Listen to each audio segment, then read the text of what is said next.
Coming up next, the Bookening reads À la recherche du temps perdu.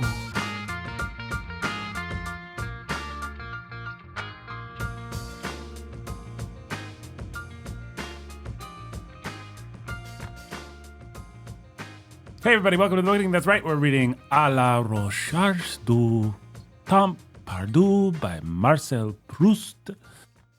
I guess that's how you pronounce it.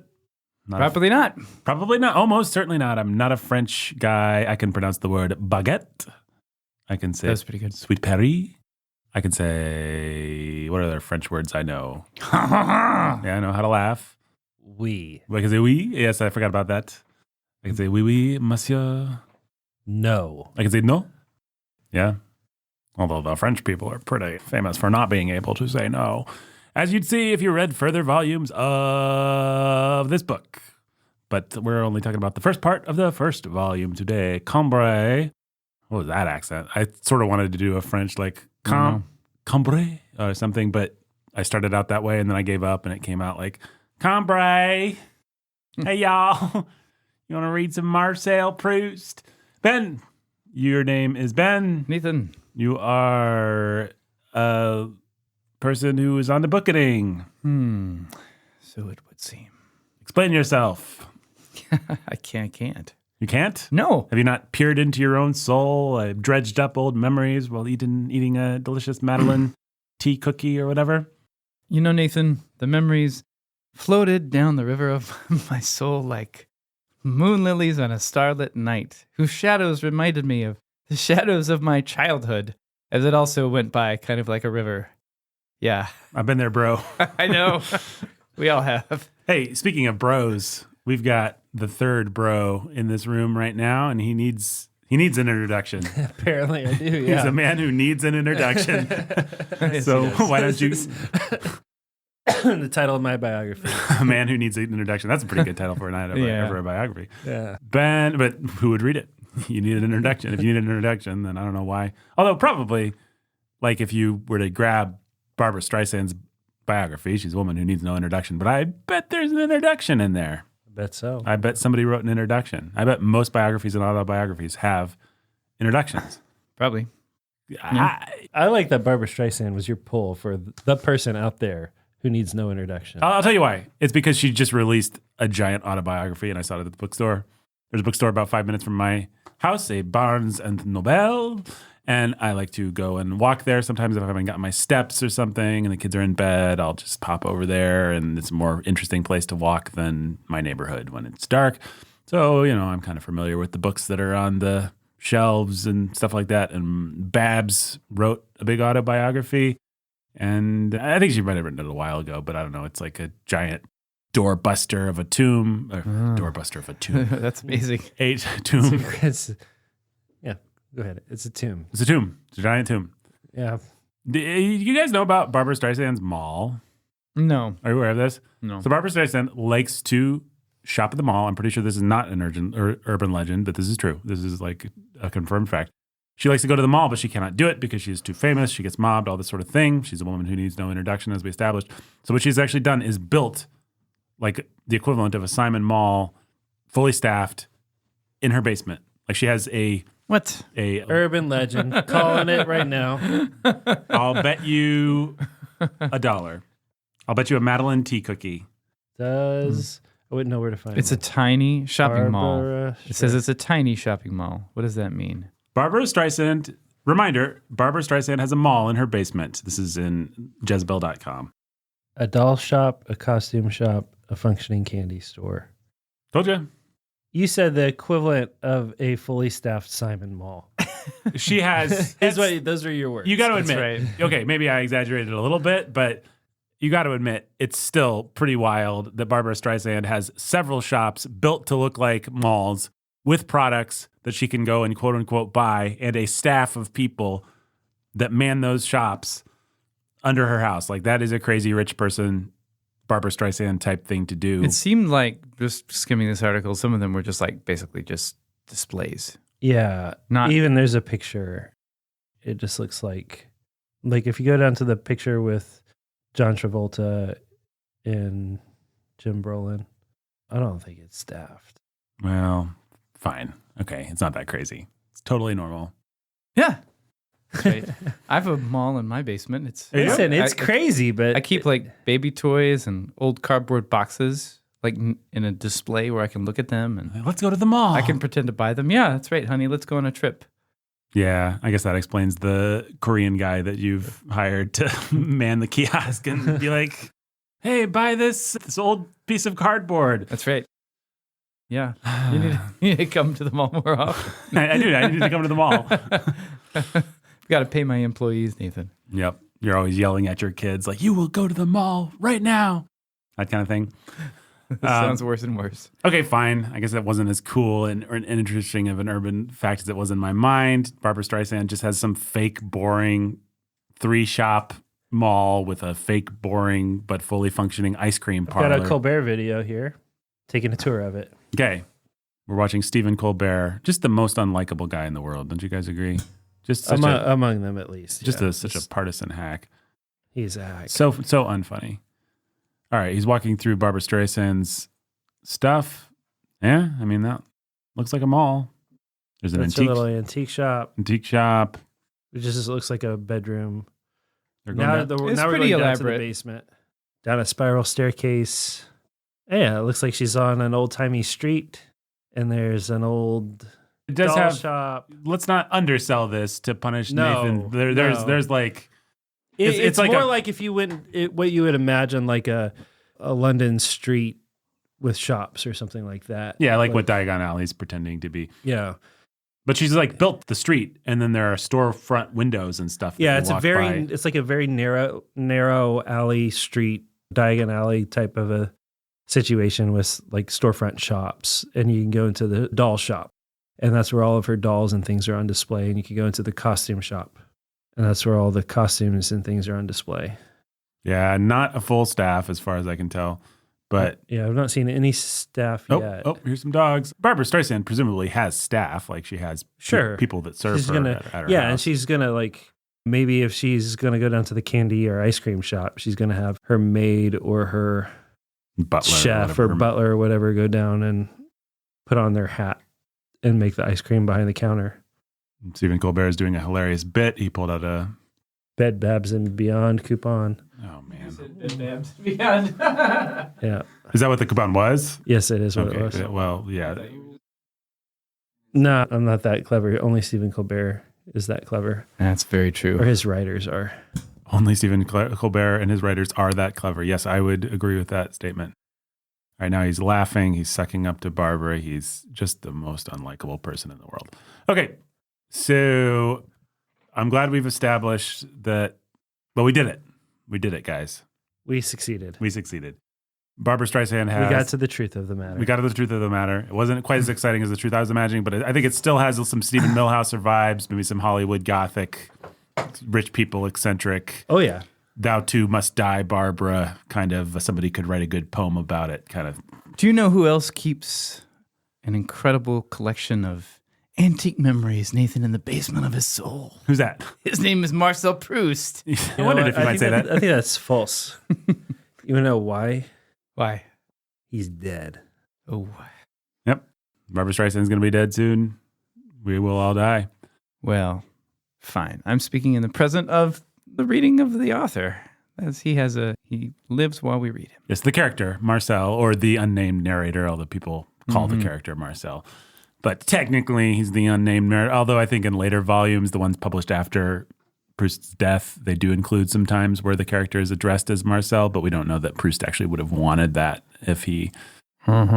And not everything is one-to-one with his life, although most of it is more or less one-to-one. The big thing is that all the love affairs are portrayed as with women, which is, well, we'll get to it. Anyway, we still haven't given an introduction to the man who needs an introduction. Ben, why don't you handle that most pleasant of duties? Yes. He has a basement of well-kept antique memories in his soul. Jacob Menzel, the pastor who's a master I of have many things in my soul. solipsism. Of solipsistic? Yeah, sure, he's solipsistic. Would you agree with me that Jake is the most Proustian of the three of us? I'm processing that question right now. I don't know. The person with easiest access to early childhood memories, certainly, and the most likely to like what you. We walked through for some silly reason a Simon Mall with Jake not too long ago, and he was prousting all over the place. Like, that is true. This was the ice cream parlor where I had my first kiss. I was like that kind of. That wasn't a literal one, but it was like those sorts of like he was having a lot of moments. And I've actually had the closest thing to a Proustian moment that I've ever had in my life was in a Simon Mall, and it involved actually walking past a Victoria's Secret. I wasn't doing anything that I shouldn't have done. I just happened to be walking past one, and they were jetting this cheap perfume through it, and this cheap perfume came out and hit my nostrils, and it rocketed me back to high school. It was really crazy. I mean, it was actually like I suddenly remembered all these things that I had totally forgotten. Like I could picture the girl that I used to sit behind who had that, whatever that lame, bad, fruity kind of that fragrance. Yeah. It's like she had it was very fruity in high school. All the girls had very sweet, fruity type of a lot of that was lotions from Bath and Body Works, but well, for whatever reason, one of Victoria's secrets that day was that she was using 90s hygienic products, I guess. And it was like I pictured a room that I hadn't pictured for years. I thought of people I hadn't thought of for years. I thought of incidents. I thought of teachers. I just like had like the full thing. And I literally stood there with my feet glued to the stupid mall, like having a moment. And I've never quite, I mean, obviously things trigger memories and stuff like that, but I've never quite had a thing that felt so much like what Proust is describing. Although, of course, as we'll get into, the famous Proustian moment actually doesn't entirely resemble the Proustian moments that we think of as Proustian moments in the novel. But I don't know. Have you guys ever had a Proustian moment like that? Like you eat something or smell something or get a whiff of something or see something and it just like takes over and triggers a bunch of stuff. Yeah. Actually, I had one while I was reading about the Madeleines. And actually, while I was so I had forgotten all about, I don't want this to be rehashing all these old memories, but like even there was a moment when he was talking about the bed creaking and the light coming in the window in his old bedroom. And I had totally forgotten about this whole, so many aspects of my childhood live in these sort of like quarantine segments. And one of them are these family reunions we would have in Mississippi every Labor Day. And they live in these quarantine moments because it's just like this whole other world. So every Labor Day weekend growing up until I was about 10 or 12, we would go just for the weekend. My whole family and like a lot of my family that lives in Evansville, cousins and things, we go all the way down to Pontotoc, Mississippi. And we'd all pack into my Mama Holloway's house, my great-grandma. Called her Mama Holloway. And there's so many rich memories. And she had all these bedrooms with these iron beds. And me and my cousins would pack into them. And sometimes you'd get a bed and sometimes you'd have to sleep on the floor, on hardwood floors of this old house and down in Mississippi in September. And I could reading this book has been like that for me, just triggering all these weird things I haven't thought about in years. And I could take probably 20 to 30 minutes to catalog all the things, all the little details that I just suddenly just started like reliving while I was reading the book, down to the little games we used to play and the smell of breakfast in the morning and the adults laughing and playing Uno at night and the porch and the little jar time capsules my cousin Tracy and I would make, and we would make boats out of leaves from the myrtle trees and big. Maybe. I don't know. No. Magnolia trees. There you go. Yeah, there you go. We'd make boats with like sails with toothpicks and things. And we'd pack roly-polies on them and send them down the gutters. And nice. All sorts of stuff like that. Anyhow, I was just reading. It had several things like that happen just in the course of reading this where it's just like, I'm just going to be like in my own world which is why reading the book has been such a challenge to just reliving a lot. That's all. Yeah. Well, this is one of those books that brings that sort of thing out, which I feel like historically, if somebody had to predict whether we would like this or not on the Bookening, they might think we're like the anti-pretension Brigade. We're not big fans of Joyce outside of his short stories, particularly The Dead, but something like Ulysses, we don't have a lot of patience for. Some of these more narcissistic, navel-gazing kinds of things we've been hard on in the past. So I guess it'll be interesting to see what we have to say about Mr. or Monsieur Marcel Proust and his work, but perhaps...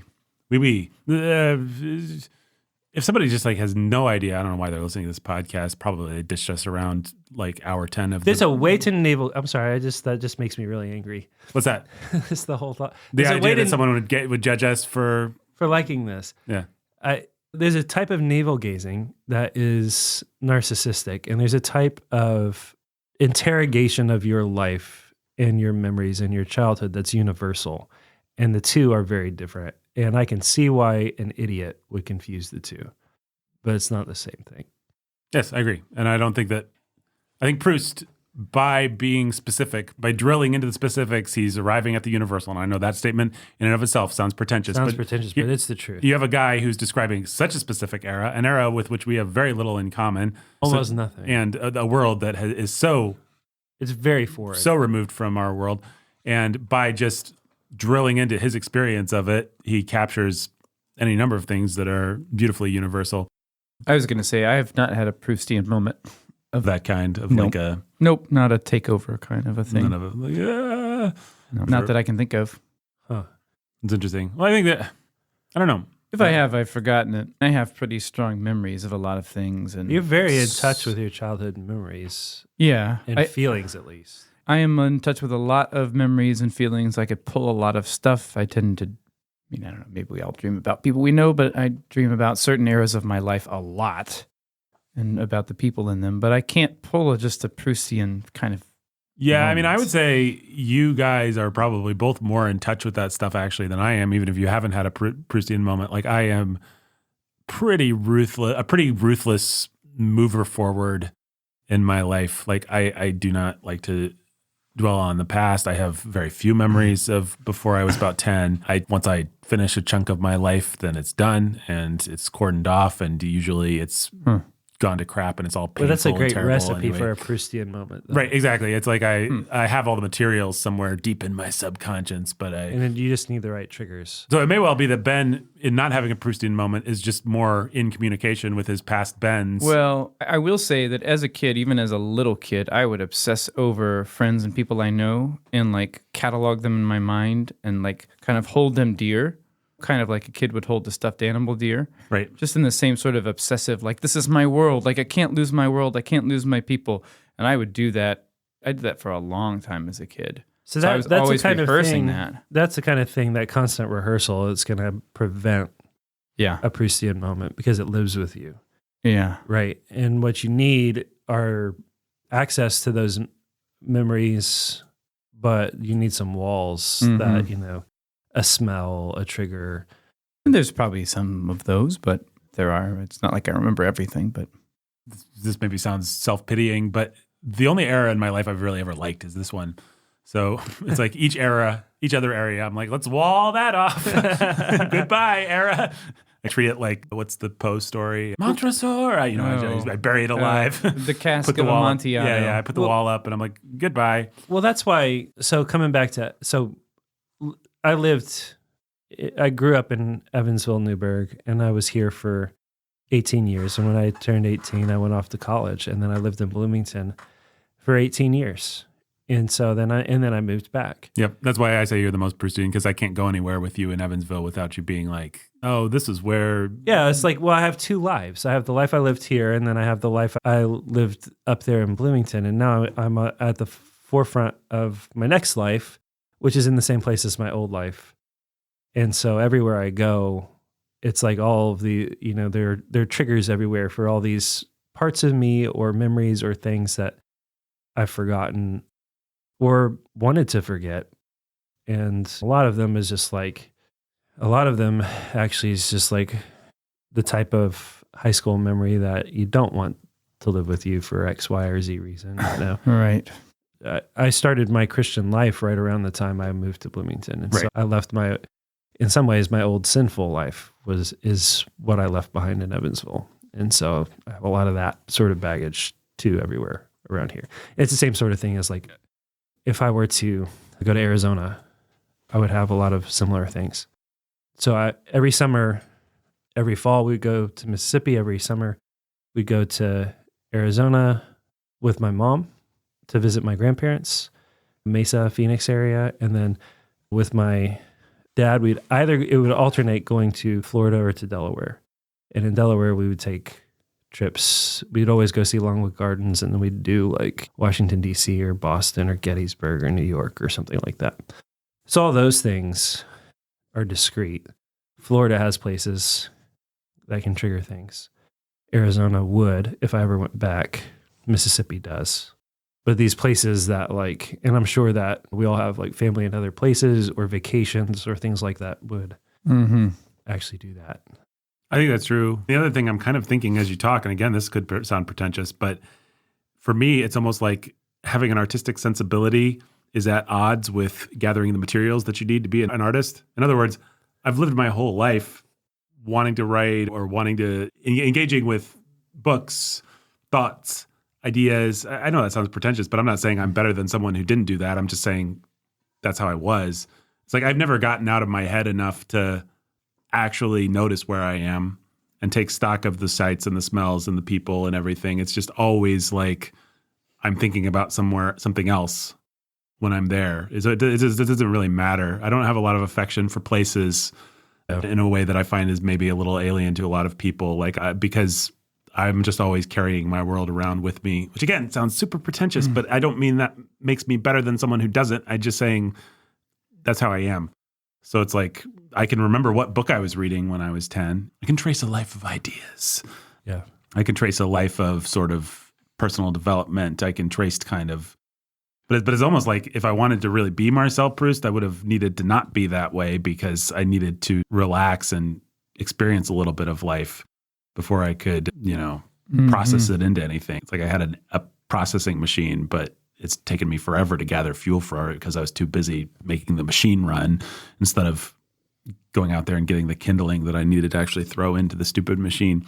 Which is, if you're like a young person that's artistic and you're listening to this, go live some life. I guarantee it will make your stuff better. And I know that's annoying and you've heard other people say that, but life, even if you're going to write a fantasy novel or something, life really comes in handy. Anything else you guys want to say before we get to context and stuff? I guess we're talking baggage. That's what this is. In fact, the baggage plane flying over right now. It's a little late.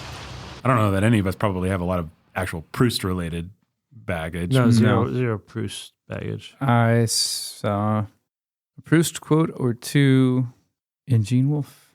Yes. And I once started reading this book on like a free Kindle version. And I got as far as the Madeline in the Tea. That's the money section. And I liked it. But I just also, it was on my phone, on Kindle, and things easily, even great works of literature and really cool books easily get lost that way. Right. I have a theory that even the most pretentious works of art tend to live on because they have big, juicy hooks that usually involve sex or violence. So, like, everybody knows Anna Karenina because it's about an adulterous affair. And it happens to also be a wonderful book, but it's got a big, juicy hook that makes a person, appeals to their baser nature. And I find that a lot of the things that we actually love and that live through the generations have that. Even Jane Austen, like, it's a love story. If Jane Austen had all the same insights, but she packaged them without two people being in love at the end and having to go through some crap to get there, we wouldn't remember Jane Austen. Right. Or only very sophisticated, snotty people would remember Jane Austen. People read for pleasure more than they want to admit. And so something like Cormac McCarthy, he's probably going to last because he's so violent. And there's always going to be a new generation of young men who are like, ooh, Blood Meridian, I heard this is the most violent book ever. I want to give it a shot. And so he'll last in academia for that reason, actually. Like, they'll think they're keeping him alive because he's so sophisticated and beautiful. But the fact is, he writes Westerns and he writes hyper-violent Westerns, and there's always going to be a market for that. And for people who want to feel sophisticated while slaking their bloodlust. Right, exactly. And I think James Joyce has some obvious sexual stuff. It's like, anybody that Madame Bovary, it's a great novel. It also is about a woman. It's not that everything's prurient, but it's just that you can probably, like with Jane Austen, you can always find a hook. Proust is one of those guys who actually is not that way. He does not have a hook, which means that most young men don't find him.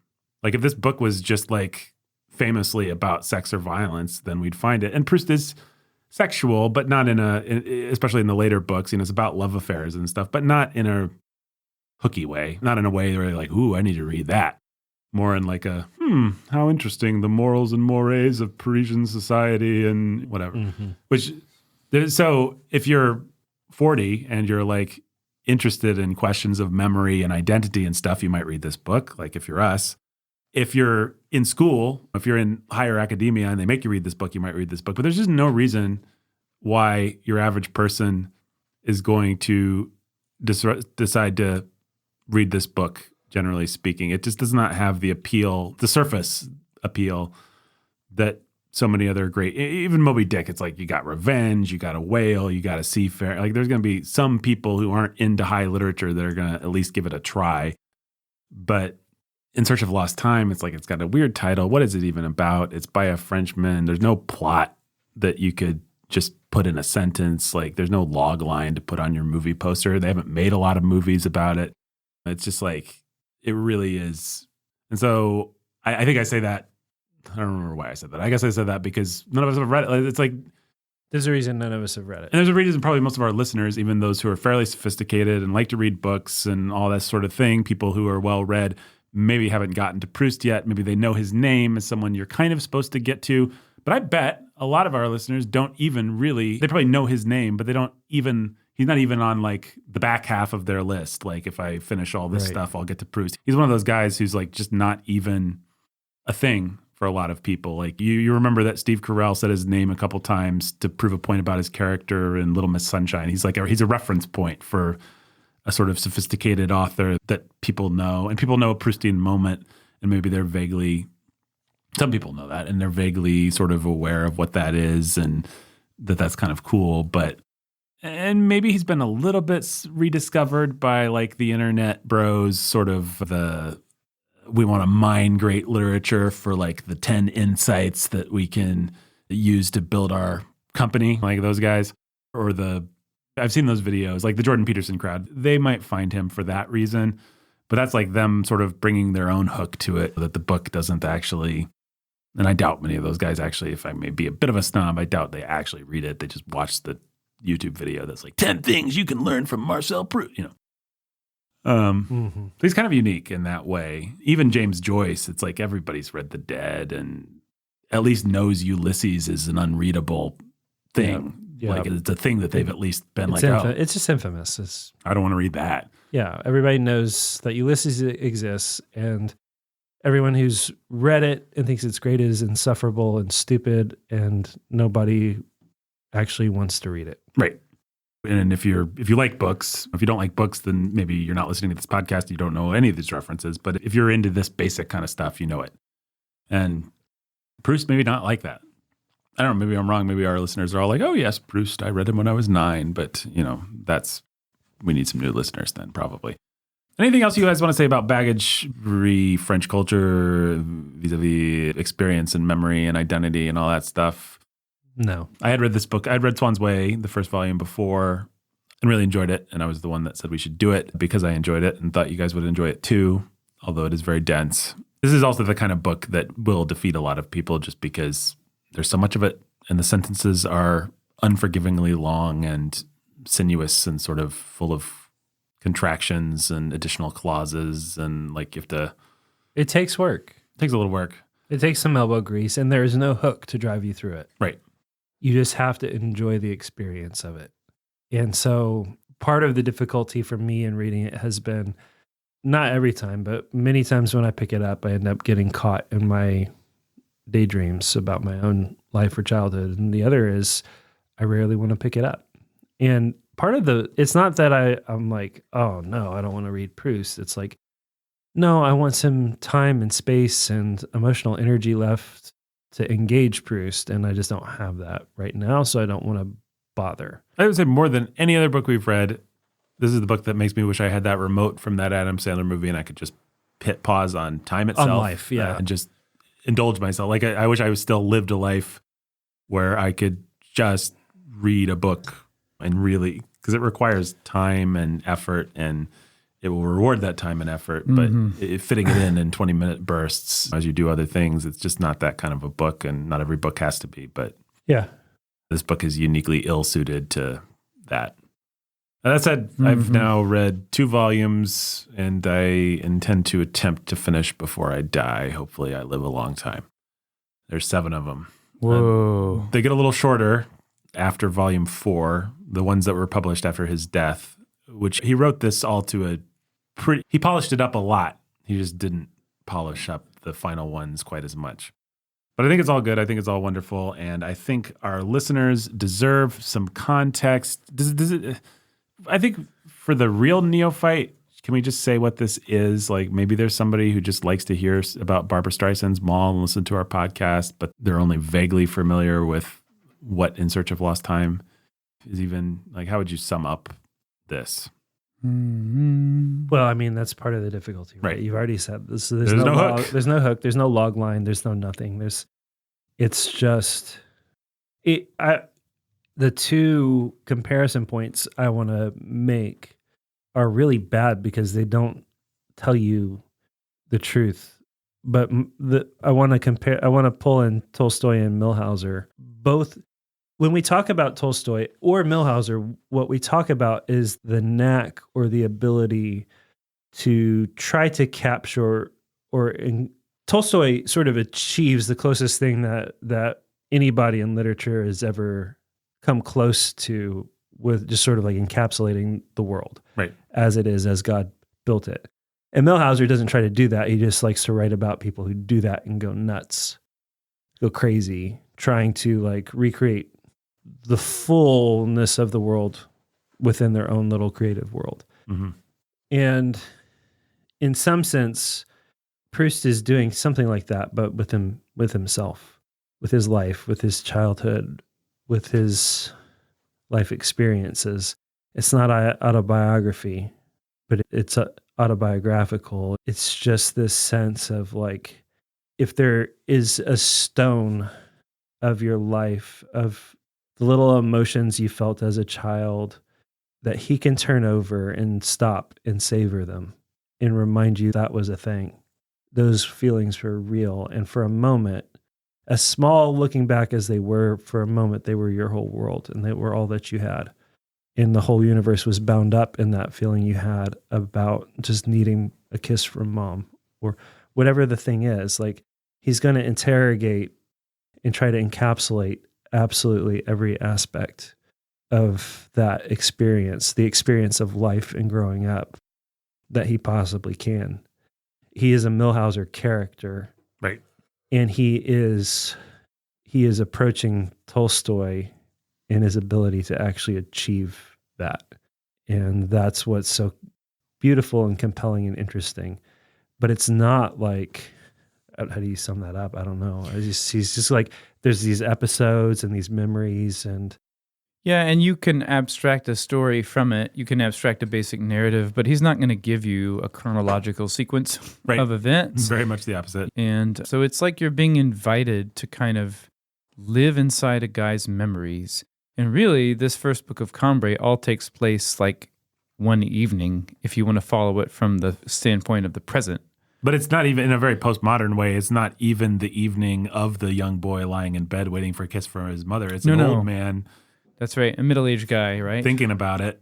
Or I don't know how old he is, actually. Yeah, I think he's the age that Proust was when he wrote it. So 40s or something. Yeah. And you get a little sense that he's old, that he's decadent, that he's had lovers and stuff like that. But he's calling forth this childhood memory. And then he's going to eventually remember how, as a child, he remembered stuff from an even earlier age of his childhood. And so it's very wrapping in the snake eating its tail sort of thing. For all that, it is very followable in the moment if you're willing to do the work. It is not James Joyce. Like you do always know where you're at when you're reading it, as long as you have the time and the space to to read it. And I don't think the sentences are super defeating. It's just kind of like reading Jane Austen or something. You kind of just have to get in the rhythm of how this person talks, and then it's no problem. Yeah, and it can take, for me, it takes me a page or two. Mm-hmm. You know, I have a rev time with him, and I'll often go back a couple paragraphs just to find it again. Right. And often that's like, well, I'll go a week without reading him. I bounce back and forth between audiobook and the real book. I really enjoy reading the real book, especially because the translation we have is better than the old translation that the audiobook uses. But the audiobook narrator does give you the advantage of he knows his way through the sentences. So he can really give you some like, oh, that's what I know. I'm supposed to pay attention to that because he said so with his voice. Yeah. Which is nice. Yeah.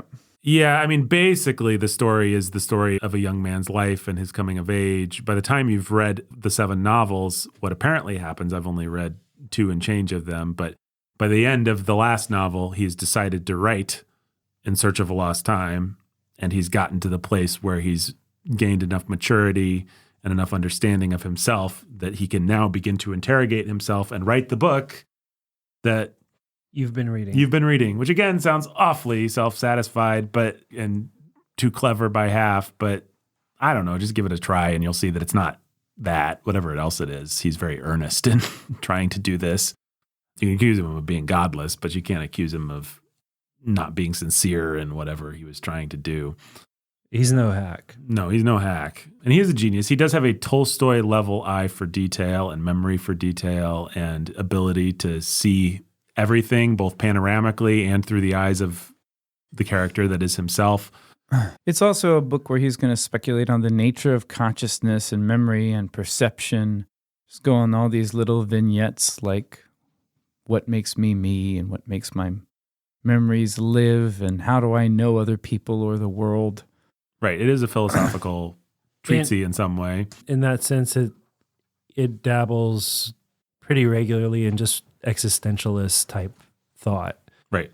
Of more of the French school, I think. Oh, very much. And he was very influential on all those guys. Yeah. And so you're going to think about, you should read Ecclesiastes before you read it and get some handles, or otherwise you're going to get, if you don't have strong handles, you can get swept to sea in the thought of meaning and memory and legacy and existence and purpose and who death. am I? And I'm remembering all this stuff, and it's all gonna it's gonna be disappear. gone when I die. It's gonna be buried. Right. I'm gonna be nothing. All these memories are gonna go away, and I'm gonna be a name on a tombstone, and it's just gone. It's all gone. And even if I write it down, and it's considered a classic, and it's read for 100 years or 200 years after I'm gone, well, for how long? Right. For how long? Until even that gets forgotten. Which this is reminding me of a movie we didn't review for Sanity the Movies and that we didn't see, but you saw, Nathan. The Boy and the Heron. Yeah, this is true. Yes, The Boy and the Heron. Did I talk about that on a podcast or not? I don't remember. Did you? Maybe not. Maybe briefly. I don't know. Go over to Sanity at the Movies. You can find out whether we recorded an episode on The Boy and the Heron. The Boy and the Heron is Miyazaki as an 80-year-old or whatever he is making a movie about how all of his other movies are useless and there is no one that can take over his legacy. And if there was, what would it matter? And it feels very pointed in its despair in a way that actually Proust doesn't. Proust at least worships art, which is not a good thing. But he is like, by writing this book, I'm leaving something. I'm doing something. I'm transforming some of the materials of my life into something that is useful or good. And you kind of have to give it to him because he kind of did. Now, like you said, Jake, he's dead. He's probably in hell, not to be too mean about it, but we've got his book and we're talking about it still. Yeah. I mean, he did. The idea that this author went through all this so that he could write all this that he went through does have a kind of existential beauty to it. I say that somewhat begrudgingly, but it's true. There's a reason we all feel those things. There's a reason King Solomon wrote about those things. So let's give a little context, though, because I hear some guns going off for some reason that really no longer applies because everything changes and people disappear and life is sad. But Ben... But those gunshots, they bring you back to a time. Right. I can smell the gunpowder. My dad used to shoot at my mom. Regular. No, that never happened. That never happened. Ben, you have a little bit of context on La Belle Époque. La Belle Époque, however you say it. I don't know how to say any of these things. La Belle Époque. That's what I'll say too. La Belle Époque. This is the era that Proust was part of. The beautiful era, which was not so named during the beautiful era. It was named after the beautiful era when France and Europe looked back and thought, man, that was the beautiful era. That was an awesome time. That was like the best of European civilization. We love it. Let's give it a name. What can we call it? I know. The beautiful era. The beautiful era. And then they did, but it is Proust's own lifetime was 1871 to 1922. And you could date the start of this era from about 1871 or 1880 to 1914. So this era is bookended by wars. 1914. I feel like something happened. Something did happen there that has influenced almost every book we've talked about. Don't worry about it. Forget about it. Forget about it. World War I. And before that, like 1870 is when I was thinking the Franco-Prussian War ended, which is a massive deal for France. What were you thinking, Jake? when was Babe Ruth traded to the Yankees? In 1914, I knew it. Not until 1920. Not until 1920. There you go, man. When was Babe Ruth's rookie? This is part of the Belle Epoque. 1914. There you go. Beautiful. There it is. Yep, there you go. There you go. Another 1914. knowledge that Yeah. will die. Well, actually, that The knowledge won't die with debut Jake. of the Great Bambino. The Great The Sultan Bambino. of Swat, the Colossus of Cloud. That's like America's Belle Epoque stuff, but this is Europe's Murderer's time. Row. baseball Alex epoch or Palmer's. The baseball, yes. whatever. Bell Going baseball. into the Golden 20s, buddy. Yes, indeed. Well, anyway, this was a time when lots of stuff was happening. In France, especially, you could think of France as like the exemplar of the Belle Epoque, although Europe would claim it more broadly. But you've got an interesting time because of the Franco-Prussian War, which Germany came in and they totaled the French Empire at the time, the Second Empire, and I like to do that. they took some land away, and And so France was ticked and it was recovering, but it was coming into a new and different time. It was now a republic. So you had all these ideals going on. You had democratic republic ideal. And you'd also just gotten through not only that war, but you had this incident where this group called the Paris Commune seized power just in Paris for 2 months.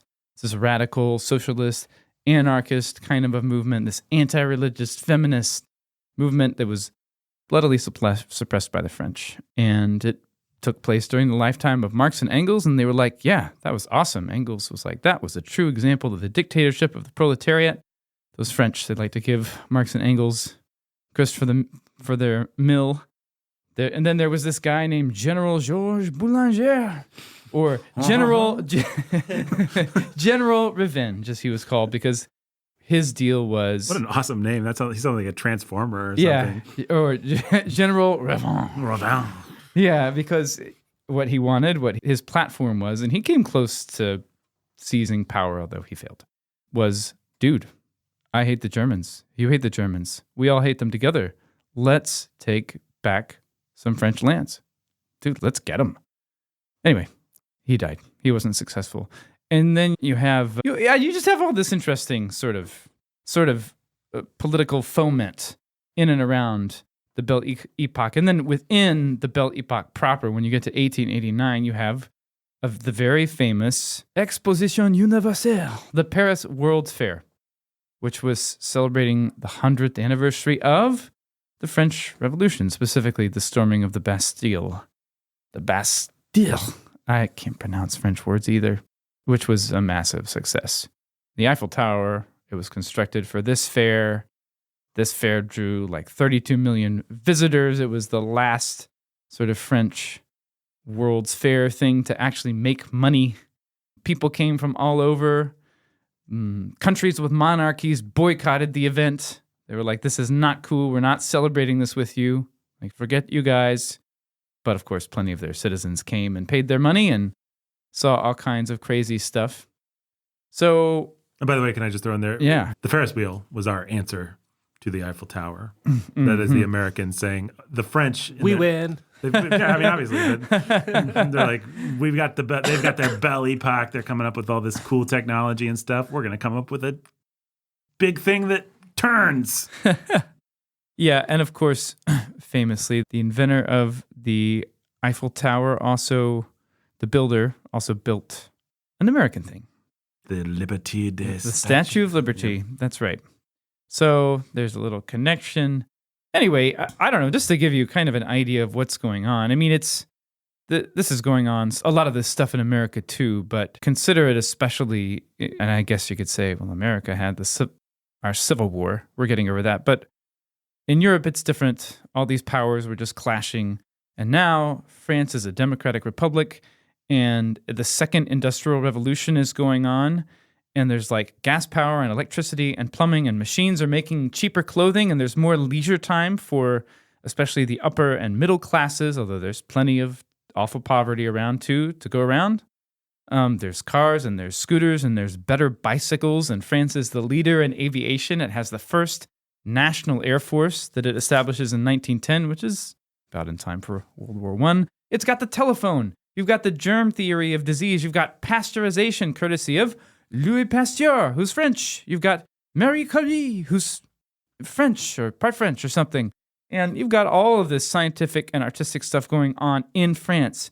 You've got the very tail end of the Impressionist era of painting, but what you've got in the Belle Epoque really is the pendulum swing, the post-Impressionists who are like, we'll see you and we'll up the ante. Like, that's not good enough. So guys like, Paul Cézanne, and painters like that. So you've got tons of stuff happening. And then you've got entertainment springing up to match the new freed up wealth and leisure time of the middle classes. You've got public theaters and music halls, the famous Moulin Rouge showplace, which is still around. You've got restaurants coming into their own. It's like, there's restaurants now. There's gourmet cuisine. And all the European powers at the same time as all this extra wealth and all these extra ideas are around are busy colonizing. Like, they are still imperial powers. Land holdings in Africa increase from 10 to 90%. 10 to 90%, from 10% of the continent to about 90%. And you've got the rise of Marxism at the same time. And France is a good place for this stuff because France, since the French Revolution, is just more secularized. You've got the rise of Marxism. You've got women's suffrage making a showing. You've got anarchism as a force. You've got union movements and industrial workers. There's just all of this crazy stuff happening. And so when you think of it in terms of wars of ideas or whether or not God is being honored, what you really have, I think, in my reading about this stuff, it's like, yeah, this is a nice time to live in terms of creature comforts and a lot of things, but it's also a pretty godless time.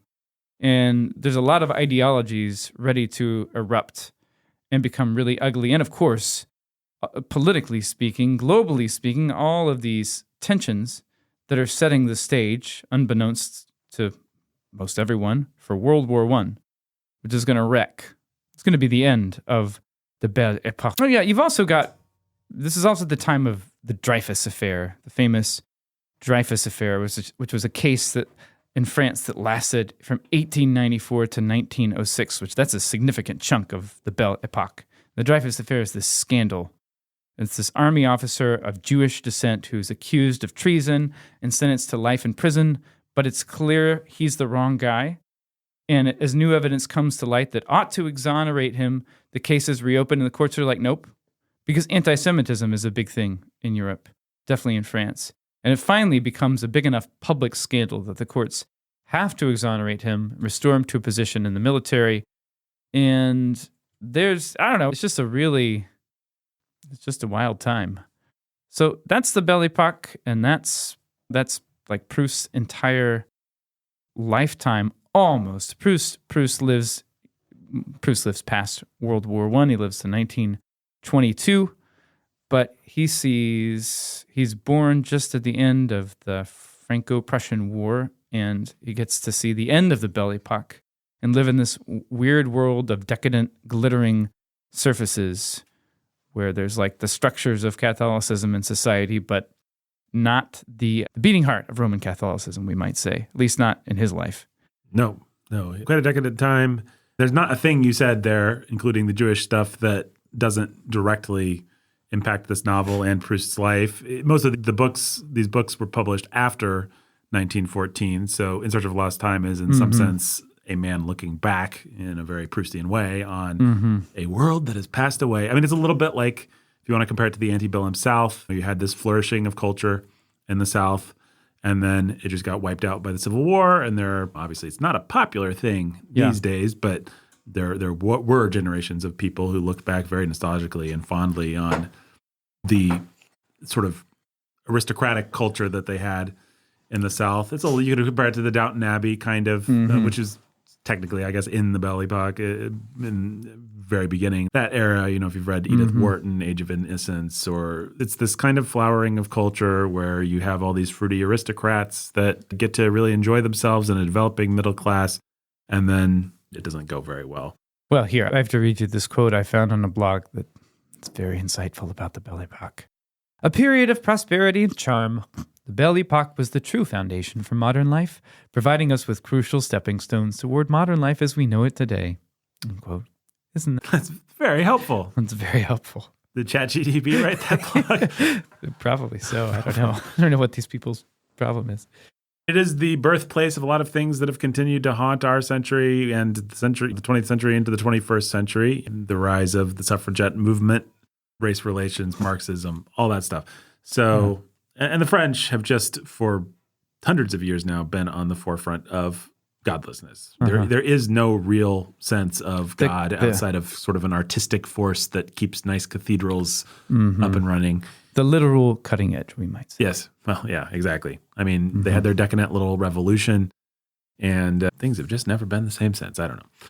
Marcel Proust, I will tell you about him. He was born to Adrien Proust, who was a very respected doctor from a provincial French Catholic background, and to Jean, a woman from a prosperous Jewish family. So he is half Jewish, which doesn't probably play in this section very much, but is important because the character of Marcel is not really played as Jewish, but he has Jewish friends. The idea of Jewishness and anti-Semitism and the Dreyfus Affair, all very important in the novel.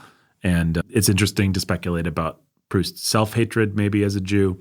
It's interesting to speculate about his sense of introspection as a Jew. We've talked about these kinds of things on various podcasts, maybe more for our movie podcasts than anything else.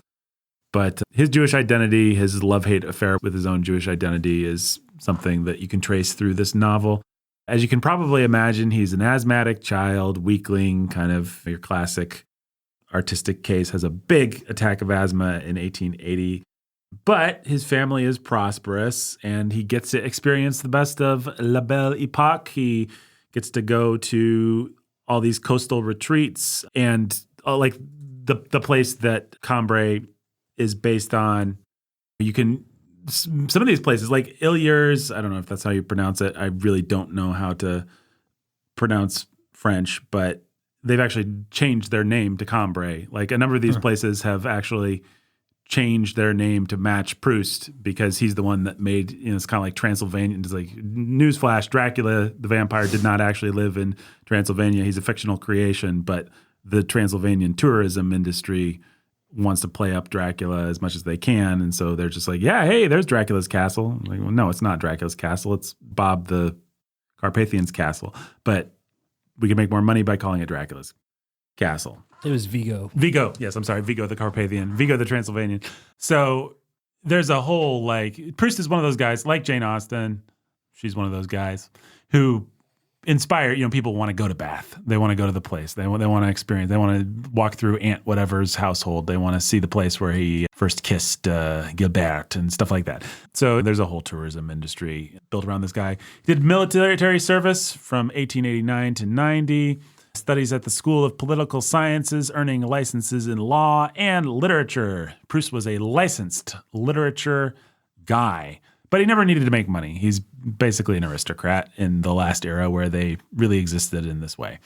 But he sort of, as a young man, becomes a fixture in these aristocratic circles, kind of the thing that we picture from Jane Austen or from Tolstoy. You go to these salons and you've got a woman holding court and everybody gathers around her. And you have witty banter with each other, and somebody maybe plays the piano, and the beautiful young ingenues are there, and that sort of thing. He wants to be a writer. He's decided early on that he's destined to be a writer, but he's lazy, he's dissipated, he's bad at it. He's more interested in just living his life and enjoying the pleasures of his day. But he begins to write this thing called Jean Santil from 1895 to 1899, which has a lot of the raw materials that the we should have said this thing goes by two English titles. A lot of people know it as Remembrance of Lost Time, Remembrance of Things Past, which is cribbed from Shakespeare and not a literal translation of the novel's title, but it's what the translator back in the day decided on, and the novel's basically been stuck with that for many decades until somebody decided, actually, it's much more pretty if we do the literal translation of the French, which is In Search of Lost Time, and I would have to agree that is a superior title. But some of our listeners may know this under Remembrance of Things Past. So basically, he is very actively involved in the Dreyfus affair as like a pundit, and it makes him some enemies. His health begins to decline, and he, by the way, involved in the Dreyfus affair, defending Dreyfus. I figured. Yeah.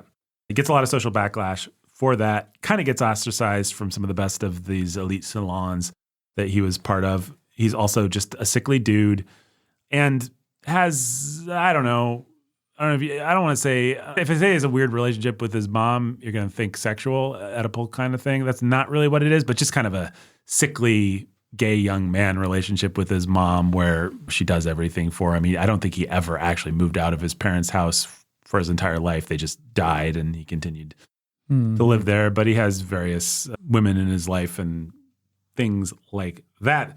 But he encounters this critic named John Ruskin's work in 1898, which makes him think that everything that he'd written for the last 5 years, and this is John's Stell, was just crap.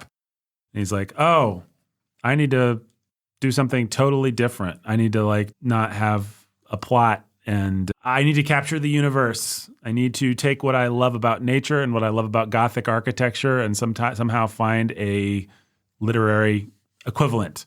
And he said, reading Ruskin, the universe regained an immense worth in my eyes. So he suddenly begins to see things through Proustian eyes, which he ought to be able to do as well as anybody because he's Proust.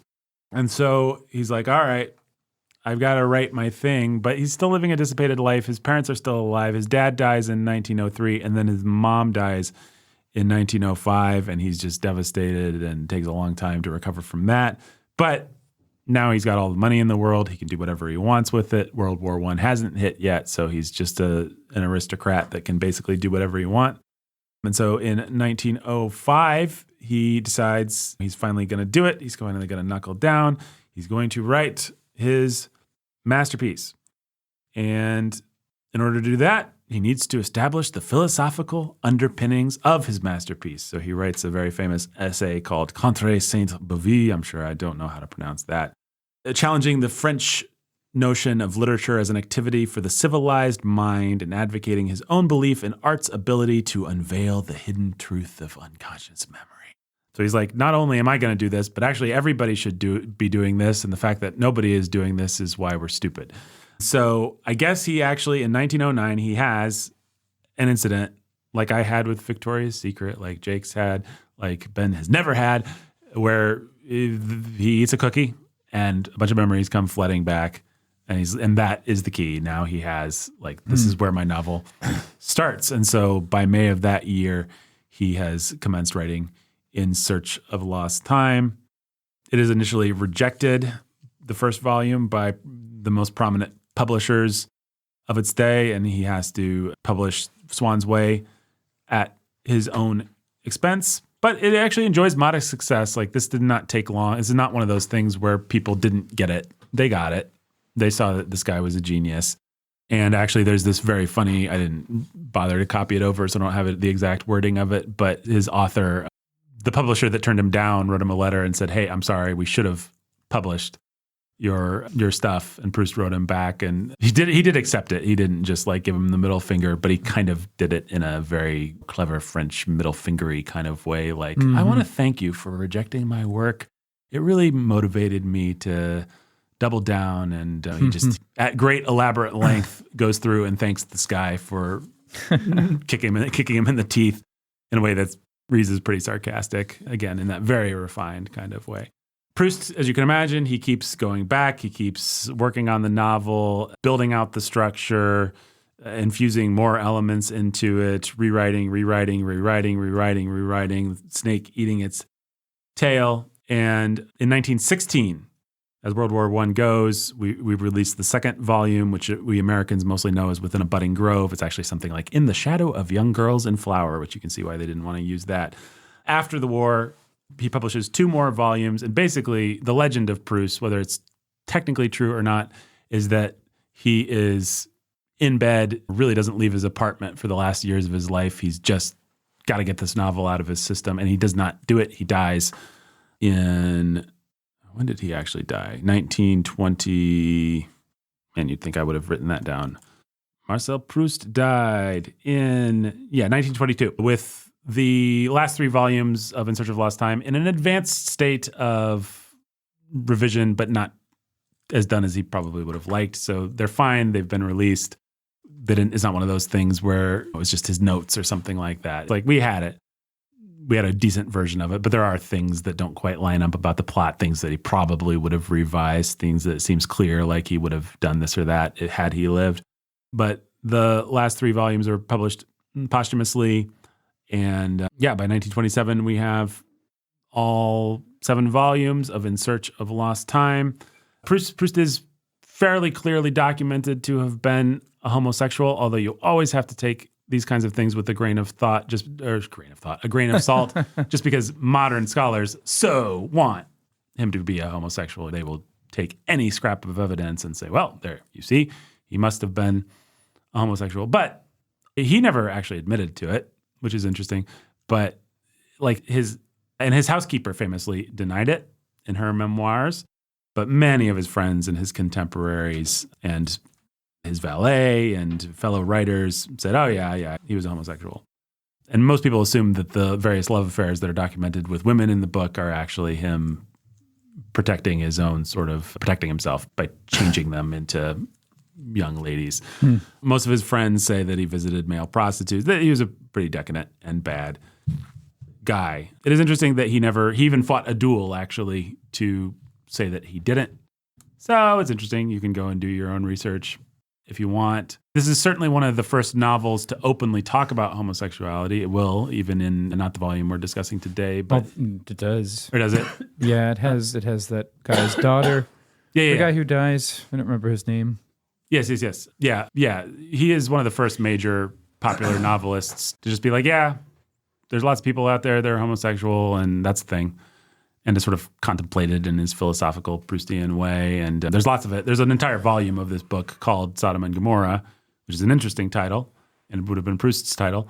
And it is about all the homosexual activity that was happening in Paris, which was apparently very much a thing that everybody knew about. And I don't know whether it was technically against the law or not, probably was, but still the cutting edge of decadence and anti-Christianity. They were the cutting edge of decadence. A lot of people saw something very beautiful in lesbianism. That's always been the cutting edge of what you're going to show to people if you want them to be attracted to this particular vice. And Proust is no different. He depicts a lot of that sort of thing.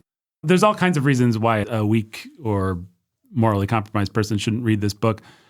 I would say that might not actually be in the top 1 or 2, just simply because he's not pornographic. He's not actually describing, for the most part, sexuality in a way that is enticing. He's just very much talking about it as a thing, which can be its own enticement. I'm not trying to defend it. I'm just saying, if you're curious as to why we would even touch a book with this kind of content, it's because it's not exactly the worst of what it could be. But that certainly is who Proust was. I don't think there's anything else we really need to say. He lived a fairly uneventful, decadent life, and then finally pulled it together in time to get 4 volumes and most of the revisions done on 3 more volumes of a masterpiece, and then he died. The big legend, like I said, is that he was just cooped up in his apartment for the last years of his life, just sacrificing himself to get this masterpiece out. So if people know anything about Proust's life, they know he ate a cookie and had some memories, and they know that he, as he neared death, was desperately trying to finish this masterpiece, which fortunately he finished well enough, even though I'm sure he would have liked more time. He was always in search of it. He was. But that is Proust. Obviously, this novel has had a huge impact on French existentialism, among other things. Your Sartre and Camus and stuff like that, they all would have been familiar with this, all the sort of decadent French filmmaking of the 60s. Like, this is in the direct line with all that stuff. It's in a direct line with postmodern novels we've read, like, what's the Indian one, Jake? Rushdie. Midnight's Children. Midnight Children. That's magical realism. It's his own thing, but it's his own thing that doesn't exist without Proust saying, hey, we can do weird things with narrative. We can be entirely sort of self-referential, and a lot of bad, dumb people, not that Salman Rushdie's necessarily one of them, but a lot of bad, dumb people have taken the basic, hey, I can be a narcissist and I can be masturbatory, and Proust gave Produce something that people will call great. Yeah. A lot of it, which we would say is hot garbage, but for better or worse, Proust opened the door to that kind of thing. There's your context. We've already done baggage. I hear the snap of the cameras, the sound of the camera shutter, bringing us into the part of the show where we talk a big picture. I think maybe we already did talk big picture. It's hard to talk anything else, really. Yeah, I mean, what else do you guys want to say about... There's any number of like sort of golden passages. The part with the tea and the Madeleine is one of them. Mm-hmm. And the way that he describes things is often beautiful and memorable. I guess we're going to go to style a little later. We'll get to the that. Solana style. Okay, so I won't talk about that. But there were just a couple of things that were helpful, like that you weren't expecting. Like one section where he talks about, hey, have you ever become aware of how we have all these feelings, but then instead of actually dealing with them or looking at them, we just like suppress them and they come out in stupid ways, and we never know ourselves any better? I remember when I learned that lesson. Right. I was walking along this trail, the Guermantes way, and so, but of course he's not gonna be goofy about it like I am. He's just gonna be, yeah, this is what we do, and you're like, oh yeah, that is what we do. We don't gain anything by it. We just with our feelings. I said this in our preview episode. I really think it's true, and I really think maybe some people would think this is an offensive comparison point, but I think it's a good one. This book really reminds me of Augustine's Confessions. Obviously, Augustine, very godly man, Proust, very not. But Augustine just has this basic idea that, like, the mystery of who I am in relation to the universe that I happen to find myself in is, like, infinitely deep and interesting. So the fact that I stole those pears that one time or whatever it is, It's pears. that really matters to the entire history of my soul before, as I confess everything to God. Like, the pears, big deal. Said everything about who I am, and who I should have been, and about where I stood. When I learned that I was evil. Right? Yeah, exactly. I stopped to think about it, and it's like, well, why did I take the stupid pears? Right? Well, why?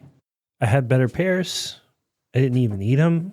Like, it was just the thrill of evil. It is. I was evil, and Augustine has that sort of eye that he puts on everything. It can be I walked past some roadkill, or I saw some flower. Like it's similar to Proust, not in every way, but just in that sort of everything is grist for the mill of my understanding of myself and my place in the universe. Mm-hmm.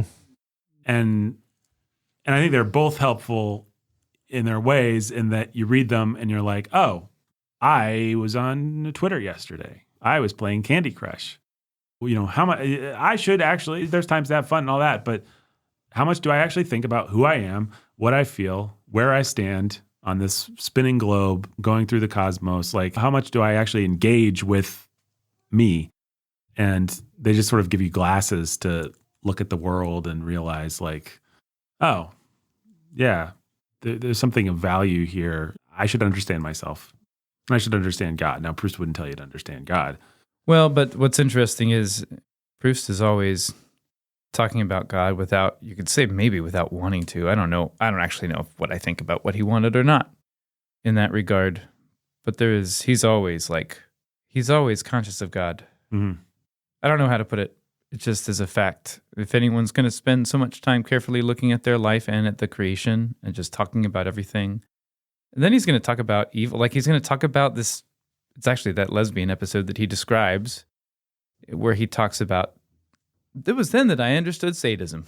I'm not even going to try to recreate it for you, listener, but it was really interesting. The incident is basically two young women, a woman and her lover, mocking the fact that her dad, who loved her and sacrificed for her, died. Yep. There you And go. they're having this very mean-spirited, callous conversation about it. Yeah. And Proust happens to observe it, and Yep. it has a little bit of the charge of observing this forbidden lesbian thing, but actually more so, it's just like, oh, they are cruel, and there's no reason for them to be. This man loved her.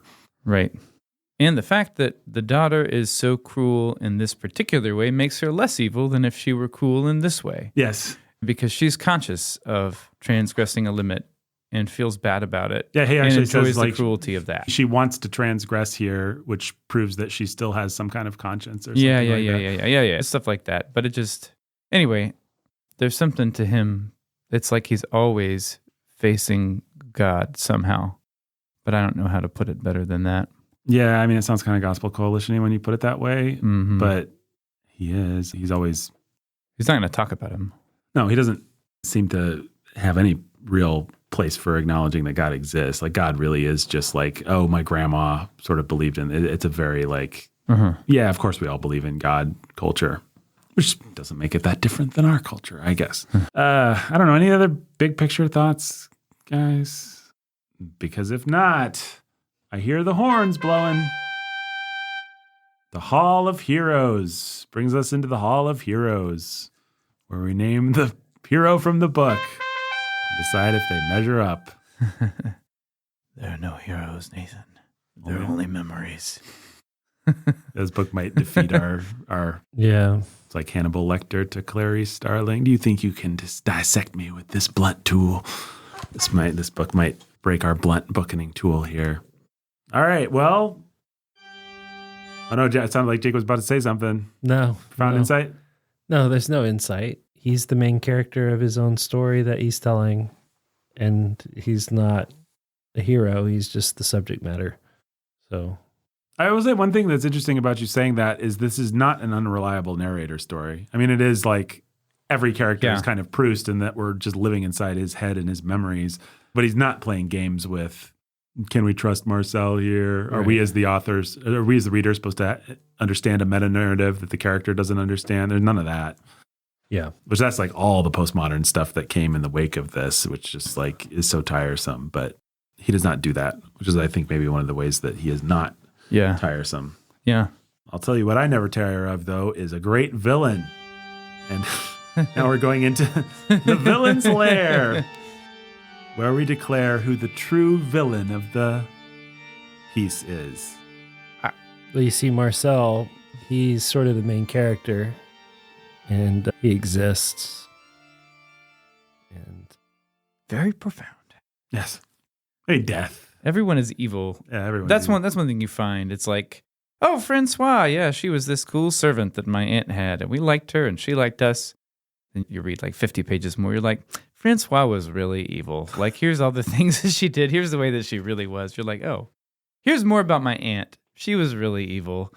It's just like, yeah, these people are terrible. none of them are villains. They're just self-motivated people being people. That's right. Yeah, it's not like what Tolstoy would do. It's not villainy, but it's just, it is pretty dark. It's just like, it does have kind of that Tolstoy feeling of, I'm not out to get anybody, but I am just, I cannot help, like the apparatus of my mind and my observation undresses everyone and shows you everything. And it turns out most people suck. So I'm not trying to be cynical. I'm not trying to make a point of it, but I'm just like telling you how it was. And it turns out it was terrible. You got a quote for us, Ben? I know what I was, the one that I found most unbelievable is that friend of his dad's, Le Grandin. Oh, yeah. And the dad was trying to get him to say, do you have friends in this one area where Marcel's going to go for vacation? And the guy didn't want to expose his connections because he was class conscious or something. But just the way that he would not answer, I have friends wherever there are companies of trees, wounded but not vanquished, which huddle together with touching obstinacy to implore an inclement and pitiless sky. You just think of the decadence of this time and just the insanity of that guy existing. And I believe, I believe in him. Words. And I believe in him. He was created, I believe that was a real guy who would talk that way, but it is insane. Yeah. It is crazy. Yeah. I don't know what to say. You just feel like these people were characters. Right. And the only thing, well, I've known some characters in my life, and I've known some people who have a little bit of the flavor of Legrandin, but I haven't known Legrandin. Right. Yeah, it's like a cultural thing. It's like in American modern culture, we are supposed to be authentic. It's not that we actually are. It's not that we don't lie to ourselves and other people all the time. But the idea behind a conversation is that we're not being performative. We're just sort of talking. Mm-hmm. And that is not the idea behind conversations that these people are trained up and brought up to engage in. Like there's an art to it. There's a performative aspect to it. That's might remind some people of Jane Austen, might remind some people of the upper echelons of power in Tolstoy. But Jane Austen's time is less decadent. Right. The conversations exist to foster actual intimacy or tell you what you need to know. But Legrandin just exists. And Swann. Right. They're like the art for art's sake version of men talking. Yes. I mean, you also, with Jane Austen, you're like, did everybody talk this way? Or is this how Jane Austen liked to write witty dialogue? Like, I don't know that it's one-to-one representative of what life was like. But I feel like the stuff that Proust is describing is so wild. There's no way that you get you wouldn't invent that. It actually feels like there had to have been that guy, or at least a very specific analog for that guy. Yeah. Just everything about Francois, everything about his mom coming to give him a kiss, a goodnight kiss. It's just, it's very well observed. I'm struggling for something more profound than that, but it's like this guy knew people pretty well. Yeah. All right.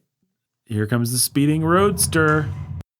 Oh, no, that was the crawlway of secondary characters. I guess I stepped on that. Yeah. Sorry. Is there anything else you want to say about secondary characters? I'm not even going to put us through the crawlway sound effect here. All of these people are interesting. Again, just keep repeating it. What an alien world, if it is, to read about them. Well, we said this on the other podcast. We didn't say it on this one. You and I both made the same comment, which is that this reminded us of science fiction. It reminds us of our favorite science fiction author, Gene Wolfe. Yeah.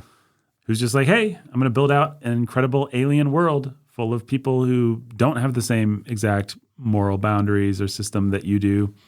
And who are strange to you and whose motivations you don't entirely comprehend. I'm going to give you incomplete information about them. You're really going to feel like there is a world out there that you don't understand. Yeah. It's like in a more typical novel, some of these secondary characters, they wouldn't not get under your skin. I don't have a better phrase, but they wouldn't stick with you the same way. Right. Well, I think that does speak to some of the novel. I think some of the appeal that this novel and these 7 novels have, or 7 volumes, is actually similar to science fiction or fantasy in the thorough escapism that it provides. Not traditional escapism like reading about high adventure or something, but I am going to step into a completely other world. There are a lot of people, just like with Jane Austen, she wasn't writing to necessarily because she was so in love with her time and place, but there are a lot of people that like to just luxuriate in their idea of that era of Regency England. And I think in the same way, people love the idea of riding a bicycle down the Garamontes Way and, know, little French girls and decadent aristocrat French dudes and the salons and it all has a certain romance, I guess. Not for me, really. But I do find that this book is compelling in a way that does remind me a little bit even of something like Tolkien, where I'm just like, oh, that's weird. I just hung out in an alien world and got kind of absorbed in it. I love plot. I think plot should always be very high on the list of things that you figure out. I don't think you should be one of those artists who just disdains plot if you're a writer. But plot can be, you do read something like this and you're like, okay, well, plot's not everything. It's nice sometimes to watch a movie or read a book or engage with something where it's about just living. It's not plot driven in the moment. Any way. Yeah. But it's best when you're Jane Austen and you can just hecka do both. Hey, what's that? Speaking of salons, we're entering the Salon of Style, where we will while away the hours discussing the powers. The powers of flowers. Yeah. Ben, you had some style thoughts or something? Maybe I did. I'm trying to remember now. We already said they're long sentences. What? Oh, yeah, that's right. My thought was, in a long sentence, what he'll do is instead of leaving you with one metaphor or analogy, he'll like pile 3 or 4 on top of each other, and not just like 3 or 4 for the same thing, but he'll like step from one analogy to the next one, like a platform hanging in the air. And so he's like, just until you're at 3 or 4 removes from the original physical object or person or thing that he's remembering. He does that a lot, and it's pretty impressive, actually. That's maybe the hardest thing to follow in certain passages. Yeah, why don't I hate it? I feel like I should hate that. Because it's legit. Because it's tight, like what he's doing. Usually when we're commenting on that, it's because some dumb sci-fi author tried to do that, like the Ray Bradbury. Clumsy. He's not clumsy. It's very tight. It's like all the images are still connected, but he just goes, here's 4, here's 5, in like a giant paragraph of a sentence or something. Yeah, it reminds me of like John Donne or William Shakespeare, I dare say, or one of those guys. Yeah. It's just like, I think a talk entirely in metaphor. And so if I'm describing a bush, then the bush is looking at us, and it's also a tower, and also and that reminds me, and it also then becomes a metaphor for the way that memory works. Right. And speaking of memory, how about that bush? It's that kind of thing. Right. Except not dumb. I do think art we always say, give them 2 and 2 and let the audience make 4, they'll love you forever. Like a movie doesn't need to explain everything. In fact, it shouldn't, because it's more pleasurable sometimes for you to put things together. Have things to think about. Yeah, have things to think about. I think in that sense, people need to not be lazy. And we've said we all had difficulty getting through this book. We're not going to do all 7 volumes. We couldn't do that. But people need to not forget that there is pleasure to be derived from doing mental work just for fun. The reason I say that is because sometimes you read one of these sentences and you have to make 5 leaps with them, and then you get to the end, and then because he's a genius, it does all actually snap together all in a moment, and you get that little almost dopamine rush. You get that little feeling like when you finally understood a math equation or something like that of, oh, I get it. And that's fun. That's enjoyable. Yeah. That's actually why people enjoy poetry a lot of the times. But I think that there's not much of a market for that kind of enjoyment these days. Yeah. Or if it is, it's only for the very decadent on their HBO shows or something like that. And even those are like us dumb person's idea of what smart should be. Like, it's not that we're snobs who just like difficult things. It's that I think there are a lot more complicated processes in pleasure than simple dopamine hits. Yes. And the reality is we live in a world where we're just sort of dopamine saturated, where it is just easy hit after easy hit after easy hit after easy hit. And part of what that does is it takes away your ability to delay gratification, to work for things, in the desire to do that sort of thing. And it just makes everything harder. And there are richer pleasures and deeper pleasures and more lasting pleasures that come with effort. And we would just do well to put our phones away for a weekend and take a couple days and try to reset every once in a while. It's not that those things are bad. It's just that, man, there's a whole world of life and experience out there that we miss when we live in front of our screens and they're getting hit with trigger on trigger on trigger on trigger. Yeah, there's deeper pleasure to be found in putting in the effort and in the final payoff when you put in the effort. I mean, it's my theory for why a certain kind of person loves Costco and Sam's Club. Because I think they intentionally design those stores to be obnoxious. Like, you can only go in this door, you can only go out that door. There's going to be the person that checks your thing, because that actually, by the time you're done putting in the work, you feel like I got some really good, in a way that you wouldn't. Now, for me, I don't like that sort of thing, and I don't like to go to those stores, and I just think that they're super annoying. But I've watched other people who just like, they have almost a romantic relationship with Sam's Club. They love it. And I think it's actually because it looks ugly, it feels dumb, and everything is cumbersome. But you feel like you came away with some treasure. Right. And if it was easy, if you could walk in there and the thing that you wanted was right there, and then the checkout girl was right there. Checkout girl, what am I? I'm a sexist old guy, I guess. And then you could just walk out. It actually wouldn't feel nearly as good. They're actually doing their customer base a service. It's not just about, we got to put the really good products in the back or something because we're evil capitalists. It's like, no, we want them to feel the maximum pleasure from Sam's Club. And so make it a little difficult. And I think great art can be like that, or even just fun art, even just make people work a little bit for it, and the pleasure will be greater. It's certainly true of romance. You could be a jerk and look at pornography like a sinful person, or you can have a romantic relationship with your wife or your husband, and that romantic relationship does not begin at in the bedroom at 10 p.m. It begins that morning. I mean, this is just how God designed. He just made us to work. I think that's my deep, profound thought about it. I think you go back to Genesis 1 and 2, and you see we were made to work. We derive pleasure from work, and even our greatest pleasures have an awful lot of work in them. Mm-hmm. And so we should not.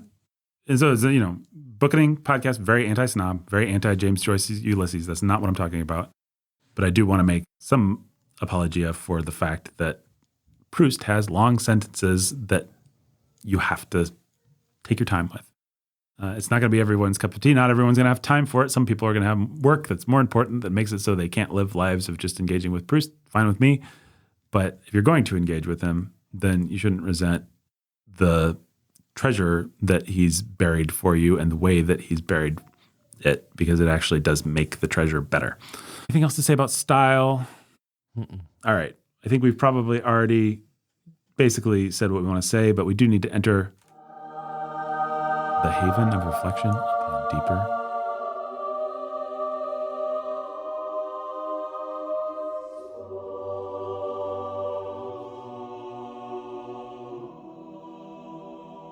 Any other thoughts on the deeper meaning of a book like this? Why would we be attracted to it? That sort of thing. Just like it's all big picture, it's all reflection on deeper meaning. And what's nice about Proust is, hey, here's a discipline that's there's so many, it's like going to the gym. You're going to go to the gym and you're going to actually get stronger. You're going to have to take time. You're going to have to rest between your sets. You're going to have to put forth maximum effort. You're going to have to work. And then it's going to take time for it to pay off. And but that discipline, the discipline itself, there's pleasure in it. Right. And then there's a reward as you accumulate strength and growth over time. And there are so few things in our lives that discipline you to slow down and reflect on deep things. Man, I was in such suspense over whether you're going to say smell the roses. I was like, is he going to do it? I hope he doesn't. I don't think he's going to. But will he say smell the roses? No, I may be a cliche machine, but I'm not that hack. Jake, I never said you were a cliche machine. Yes, you did. Well, not on mic. Okay, folks, since he said it, I'm just going to say, I think in written art, it is death to be a cliche machine. In spoken art, in rhetoric, it is oftentimes very great to be a cliche machine, to be able to summon cliches quickly and use them with facility. And Jake is good at that, which is one of the reasons he's our head pastor. And so when I did say it off mic, it was an observation / compliment without any sort of denigration in it, because it's actually a skill. Anyway, go ahead. All I was saying is there's so few things in our lives. Everything is just instant gratification, even when it comes to mental exercises. It's like little games and things. And even as you get older, if you're like us, if you're in your 40s or close to it, as you get, a lot of people I know our age have such facility in their jobs. They're reaching the place where they're either going to get promoted beyond their competence, or they're just bored with their lives because the challenges aren't there anymore. They're really good at their jobs, and there's not even as much mental stimulation there anymore. So it's part of the midlife crisis is, what am I doing?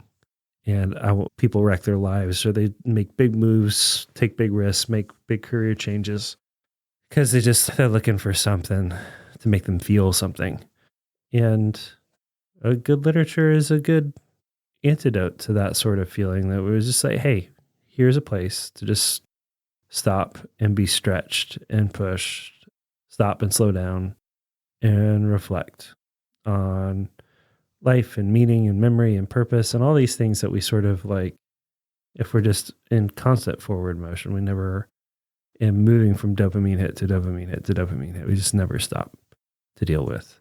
And so placing that kind of discipline in your life, that bar is not going to move unless you're strong enough to move it. That sentence isn't going to budge unless you've been working. And those thoughts aren't going to connect unless you've been doing the legwork. But it's really good. It's really nice. And part of the goodness of us stopping and doing this one, especially after doing as many short 39 steps. Yeah, 39 steps, as many short little bursts as we've done. Even that just becomes part of the problem. Yeah. Yeah. We love short novels. We're pro entertainment. We love all kinds of things. But yeah, I mean, I think the only other thought I have is, and this is not original with me, but I think I saw in preparing for this, I watched a YouTube video of the guy that wrote the book Living with Proust or something like that. And he says, the great thing about Proust is the great thing about any of the truly greats, which is they give you eyes to see the world with. And I think you think about J.K. Rowling, just to pick a random example out of the head, she doesn't give you eyes to see the world with. But there are a handful of people, like if you read a Jane Austen novel, you cannot help but walk away, go to your job the next day, and divide everyone into fools or wise or good or bad the way that Jane Austen does. You just can't help. Sometimes it can be a bad thing. Like sometimes the moral categories and the exactitude with which she lays them on is actually not helpful. But you can't help but read Jane Austen and do a little bit of that. Like, man, who do I know that's like Mr. Darcy and who do I know that's the Mr. Wickham? Mostly a very good thing. Somebody like Tolstoy, you read Tolstoy and suddenly you want to see the world. You want to take a step back and observe your social surroundings with the kind of eye that he has. And Proust, similarly, I think, gives you a way of thinking about identity, of thinking about memory, of thinking about your past experiences, of thinking about your life, even of seeing the interplays between people, like the thing Ben was talking about with the guy that didn't want to admit the thing. You know, even if you're thinking about poetry or a painting or something like that, a lot of good art doesn't even have to be all that profound. It's just enough to get you to see something again for the first time. Yeah. With fresh eyes, with eyes of wonder, where you've been calloused or jaded or whatever it is, that just takes away, gives you a filter or perspective on something that makes you stop and see the wonder and beauty of the world as God made it, or people, or the horror of it, the pain of it, all of those sorts of things. Look at me, like there's nothing more boring than going for a walk in the woods in Indiana. There also, if you've just read the Mirkwood chapter of The Hobbit, it's like Tolkien's given you everything that's horribly frightening and enticing and awe-inspiring about the forest. And so, it can just be things like that. Like a book can just put you back in touch with something that's primal that becomes prosaic because you just see it every day. Mm-hmm. There's a section that Peter Jackson didn't bother to try to do because he's too much of a hack to probably even notice that it exists, where Frodo early on is just simply sitting under the stars and seeing these alien starscapes in Middle Earth, and reading that section gave me back the wonder of the stars. Mm. It's actually, I think, one of the reasons we turn to capital we humanity turn to fantasy books is not because we are so in love with other worlds, but because we want to see our world again, and we need something to give it to us. Any other reflections upon the deeper meaning, Proust, gentlemen? No, I don't think so. All right. Well, there is deeper meaning in the making of money. One of the great deeper meanings in life is when you feel that sweet, hard cash pass from someone else's hand into yours. And then you put it in your wallet and you spend it whatever you want. The way that we do that on this podcast is through a system called Patreon, which you can find at patreon.com/thebookening. And that is the system whereby you give us money. And if you give us at least $10 a month, we will shout your name out in a little section called Donor Shoutouts. And that is what we are going to do right now. So, gentlemen, reach deep inside your psyches and tell me what each one of these people makes you think about from your childhood. Starting with the artful Anthony Dodger and Bootstrap Betsy. Pain. Little Anthony's Cigar Store. Joy. The immortal Chelsea E. Pain. Jimmy Beam and Little Annie Oakley. Joy. And Ernesto the Lovebirds. Pain. The Keith Master. Unconstrained sadness. Jay and Katie, you're cold and love cheese and also C.S. Lewis, including Till We Have Faces. Pain. DJ Sammy G. Joy. Benny and Danny Tiberius. Pain. Eric and Catherine from Beyond Window Breaks. Friends I can never get back. Lavender's Green Dylan Dylan. Pain. Noah Constrictor. Joy. Mary Cheap. Pain. Anthony, who is cold and hates life, liberty, and the pursuit of cheese. Video games. Jujitsu Jeffrey, the Texas Ranger. Pain. Midnight Ninja Ellen. Joy. Dave Rack and Ruin. Pain. Eric and Kate, the Camp Champ Kings, who are warm and love bees. Joy. Sweet Jamie Sunshine. Longing. Cold Steel Cody. Ice cream.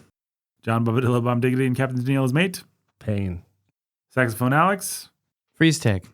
Ryan, the Terror of Texas, and Eric of the Cream and Crimson, who no longer are stuck in the cold, but please do send cheese. Pain. Ben Solo and Kylo Ren. Joy. John, the Cosmic King of Chaos. Pain. Matty Matman. Joy. Annie, are you okay? Get my gun. Get your gun. Pain. Thor Ragnar Josh. Video games. Lady of the Crystal Life. Lady of the Crystal Lake. Pain. Mysterious Phantom. Unconstrained sadness. Jeremy the Dark-Hooded Lord of Death and his brooding bride, Maya. Maya. Regret. Reigns of the J. Joy. Lamort de Trenton. Pain. And finally, Daniel, a man among men, and Jen, who strikes again every now and again. Then, Hugs. hey, there you go. So Jake had some pain, a lot of pain, had some longing, and one other thing. What did you have? Regret. Regret. Yes. I feel like I didn't have a lot of regret in my childhood. I was making a lot of regret for later. Ben had ice cream, video games, joy, Freeze tag. And lots of sadness. freeze tag, some Well, sadness, a little bit of sadness. unconstrained sadness. Yes. I remembered when Ben, I had a Proustian moment. Almost. It was there on the edge.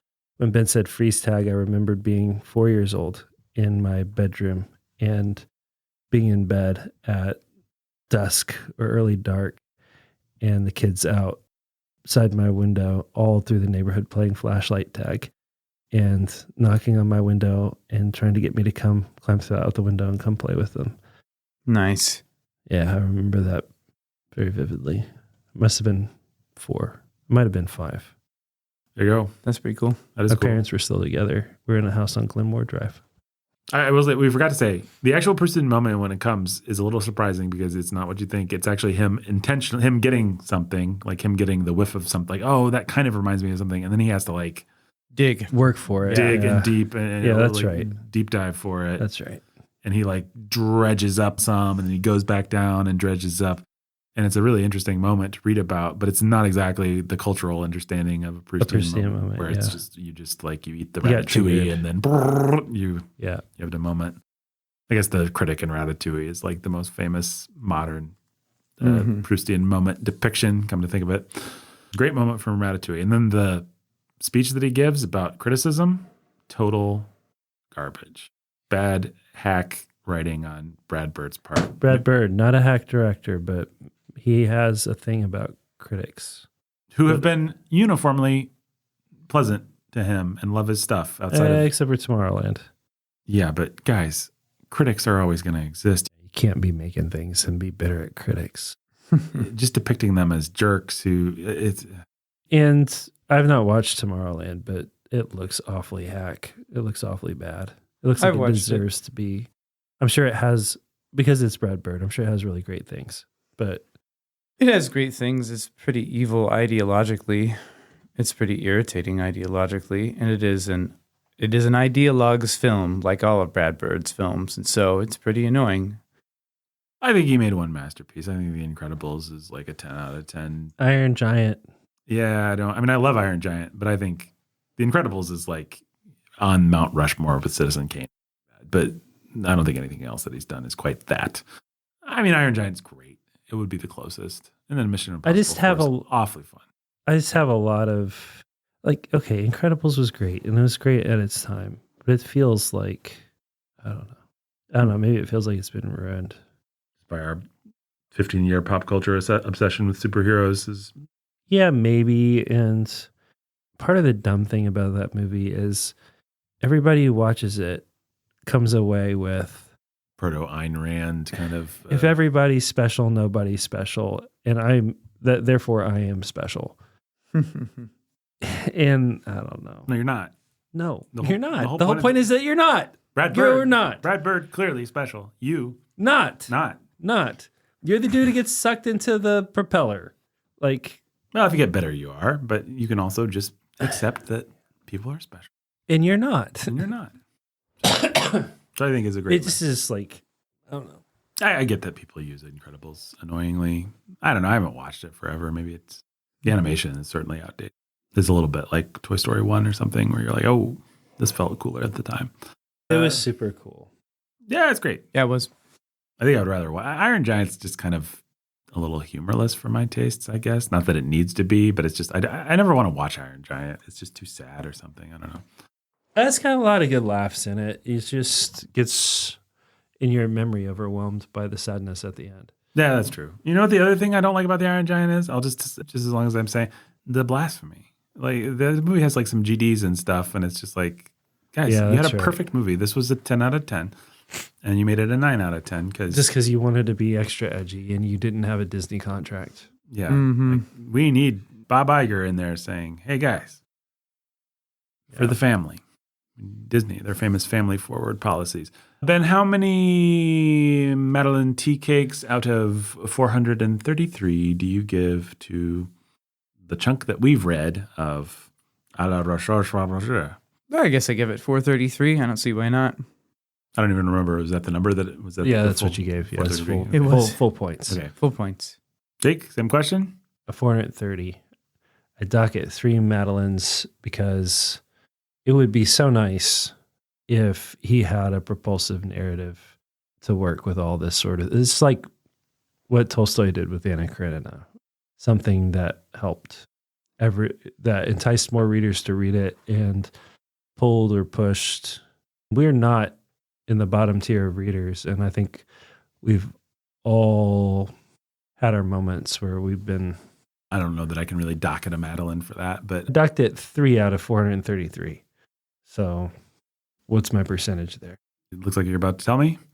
Jake is entering the percentage. I'm going to put it at 99. No, I'm going to put it like 0.85%. It's 99.3%. Huh. 99.3% points. All right. Or, All right. Or I docked at 0.7 points. There you go. You docked at 0.7, so I didn't go down enough. Or, no, I went, anyway, I went too far. All right. Well, I'm going to give it 0 Madelines. I don't need a fruity Frenchman telling me about his boring life. Who cares? Sounds like a good take. Utter garbage. Utter garbage. More like In Search of Lost Garbage. More like In Search of a Waste of Time. There you go. More like In Search of a Wastebasket. To throw this book away. Good job.